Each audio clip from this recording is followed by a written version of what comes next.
All right, we are starting week 8 on our leadership journey. I'm excited about this week. Of course, I'm excited about all of them, but this week in particular, we're going to be looking at the biblical character of Jethro. Now, his last name was not Bodine. That was a cousin of Ellie Mae Clampett. Not that Jethro, a different one. This one actually was Moses' father-in-law, and we'll get into that story in just a little bit. So we're as far as the leadership law this week, it is the law of intuition. So it's a good one, and so we're going to take a deep dive into that. So last week we shared that with Deborah that her account was basically one chapter plus a little bit of the chapter right next to it. Well, Jethro gets even less ink than Deborah did. He only gets one chapter, but boy, he sure makes a huge difference for Moses and the people of Israel in the brief time that we hear him mentioned. His story is found in the book of Exodus in chapter 18, the whole chapter, which contains 27 verses. So just to catch everyone up to speed, in case you're not familiar with the story, we will post haste get there. But right now, I'm having a little technical difficulties because the slides don't want to advance. There we go. Okay, so let's first talk a little bit about the law of intuition. So leadership intuition is often the factor that separates the greatest leaders from the merely good ones. Some people are born with great leadership intuition. Others have to work hard to develop and hone it. But either way, it evolves. The result is a combination of natural ability and learned skills. This informed intuition causes leadership issues to jump out. The best way to describe this leadership bias is an ability to get a handle on intangible factors, and that's going to be key.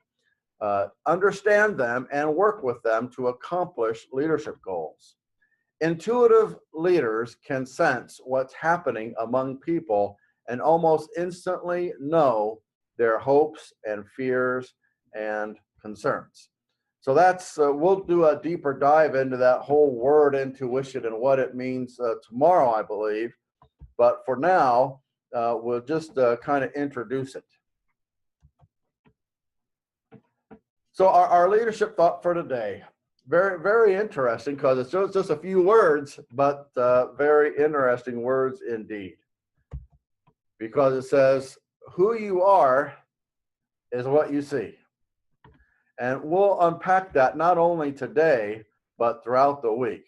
So once again, who you are is what you see.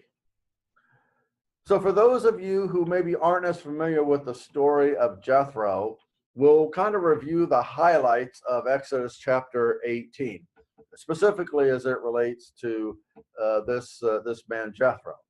So what we know about him right from the very first verse, a couple of things. Number one is that he was a priest of Midian and that he was Moses' father-in-law. And so the occasion of this story is that Moses had sent his wife and their two sons back home. We don't necessarily know why, but he did. And so they were with Jethro, her father, and so Jethro was now returning the favor and bringing them back to Moses.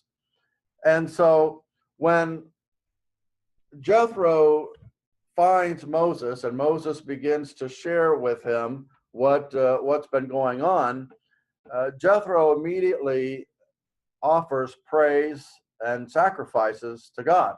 Now, at this point, we don't know if Jethro was worship the one true God or not.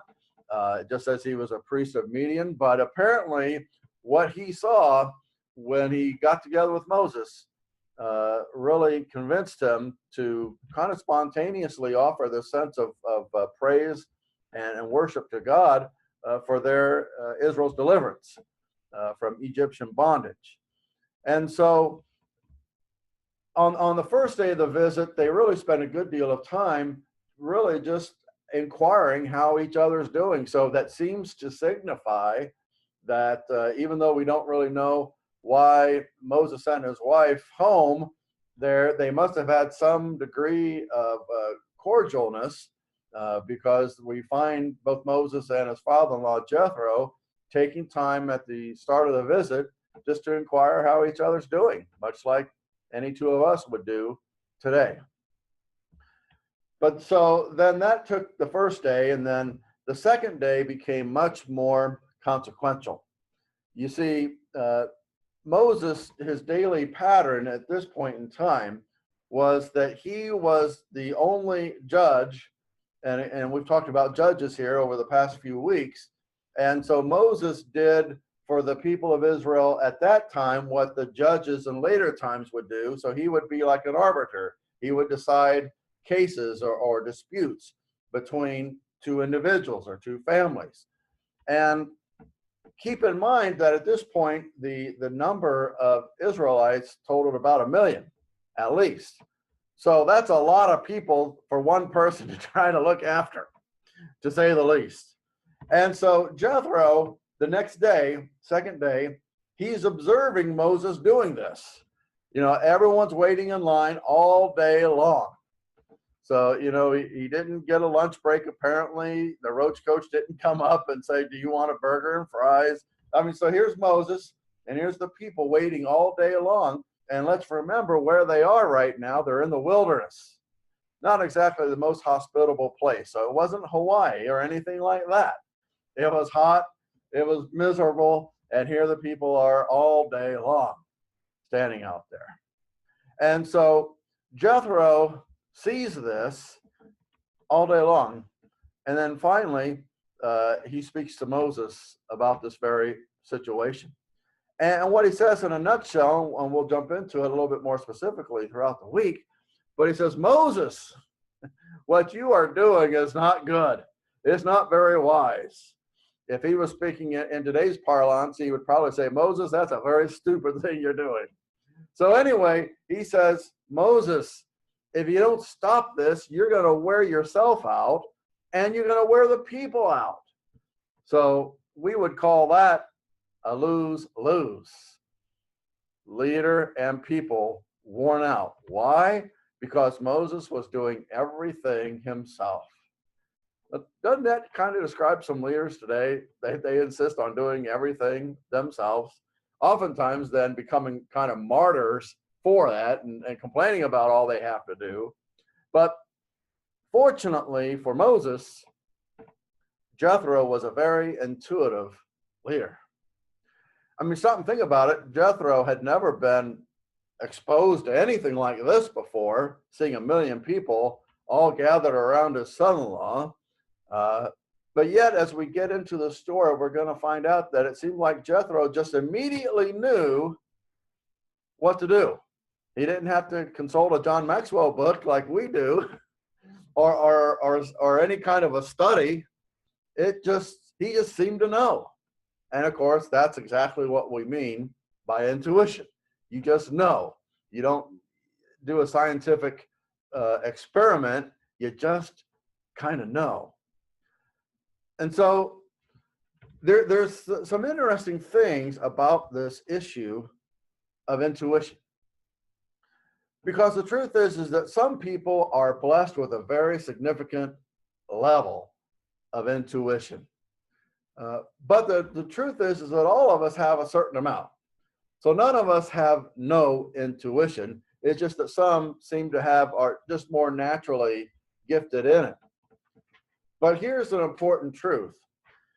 People are intuitive in their area of natural giftedness. Let me share a couple of illustrations that point that out. So let's say that a person's area of giftedness is mercy. Someone is just a natural, merciful person. Well, that kind of individual just seems to know when someone needs comfort. And they just have this natural ability to offer that comfort. Again, they don't need to go to a manual. They don't need to ask what to do. It just seems like it just comes out of them. Let's say that someone is very service-minded. You just seem to know what people need and how you can help them, and you then actually provide that assistance. And so when it comes to leadership then, intuitive leaders tend to see everything from a leadership bias. It's just like putting on a filter on the lens of a camera. That's just the way they see that. And so as we introduce our subject this week, let's look at Jethro's leadership intuition.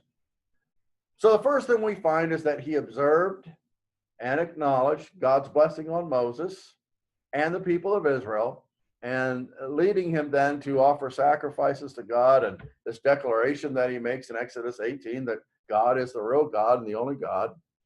Then the next day, as we pointed out, he observed Moses' leadership style in action.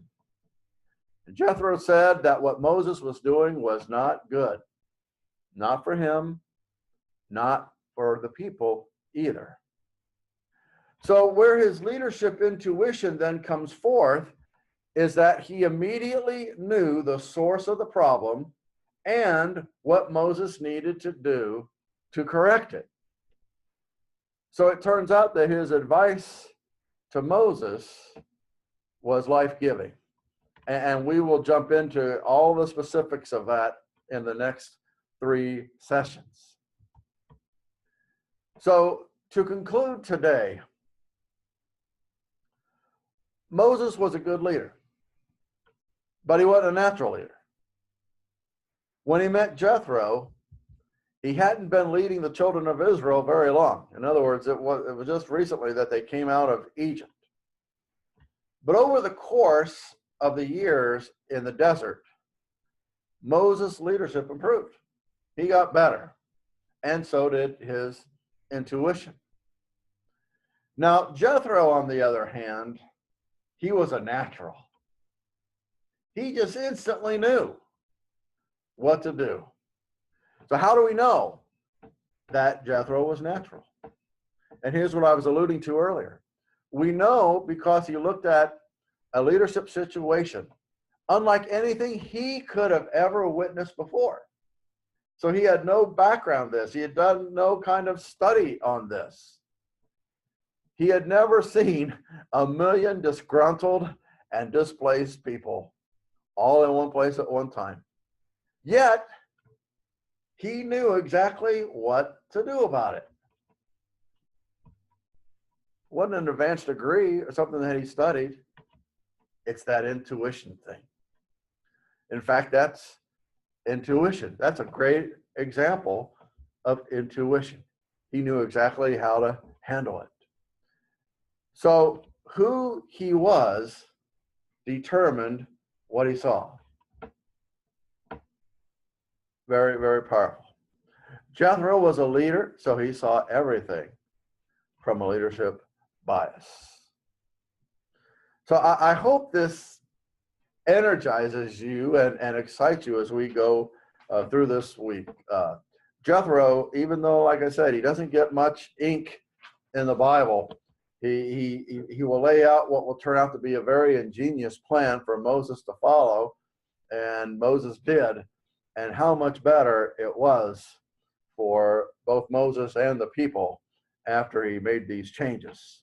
So today's just kind of setting up the next few days. And so we'll ask this question that we always ask at the end of our sessions, our time together. How is your view of life colored by your top 2 gifts or talents? So think about what you're really good at. That's kind of a fun exercise right there, because we're always bombarded by maybe what we're not so good at. We're confronted by that. But think about your top gifts. And how does that affect or view the way you see life? So that's not one that you come up with in 5 seconds, or just kind of skimming the surface. But I invite you here in the chapel and those of you watching on Zoom to take a little time and first off, rejoice that you got some things that you're really, really good at. and to acknowledge that and to thank God for it. But then to take that to the next step and really seek to say, how does that impact the way you see things?